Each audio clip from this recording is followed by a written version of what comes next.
is Radio NUG, the voice of the National Unity Government of Myanmar, broadcasting for the Spring Revolution.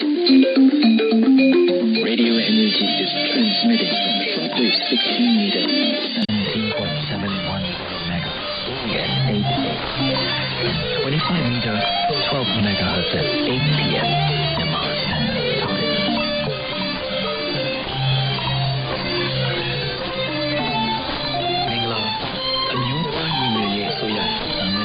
Radio NUG ကိုမနက်၈ နာရီမှာRadio Meter 16 meter 19.37 MHz ညမှာRadio Meter 25 meter 17 MHz တရိုက်ဖန်ယူနားဆင်နိုင်ပါပြီ။မင်္ဂလာပေါင်းနဲ့ပြည့်စုံကြပါစေ။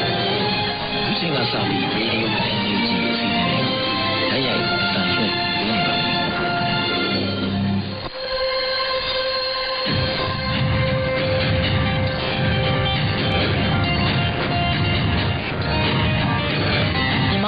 နိုင်ငံသားပေါင်းတဘာဝပြီးစစ်အာဏာရှင်ပြီးတော့ကနေကျုံဝေးပြီးကိုစိတ်နှပါကြမှာလို့ဆိုကြပါစေလို့ Radio NUG အဖွဲ့သားများကဆုတောင်းမြတ်တာပို့သလိုက်ရပါတယ်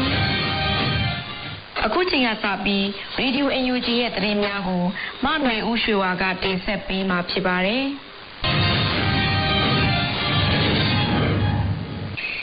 အော်တိုဘာလ2 ရက်နေ့ရပြည်တွင်းသတင်းတွေကိုတင်ဆက်ပေးပါမယ်။သတင်းကောင်းစီတွေကတော့73စီဈေးတွေအသက်မတန်မြင့်တက်လာမှုကြောင့်မကြာမီပိတ်သိမ်းရတော့မဲ့ပြည်내ငါးဖက်လုပ်ငန်းများ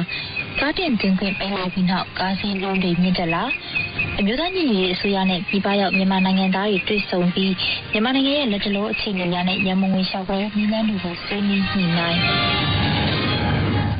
အခုပထမဆုံးတင်ဆက်ပေးမယ့်သတင်းကတော့73စီဈေးတွေအဆက်မတန်မြင့်လာမှုကြောင့်မတာမီပိတ်သိမ်းရတော့မဲ့ပြည်내ငါးဖက်လုပ်ငန်းများဆိုတဲ့သတင်းကိုတင်ဆက်ပေးပါမယ်။ပြည်တွင်း73စီဈေးတွေအဆက်မတန်မြင့်လာမှုကြောင့်ကုန်ကျစရိတ်ဟာအရင်က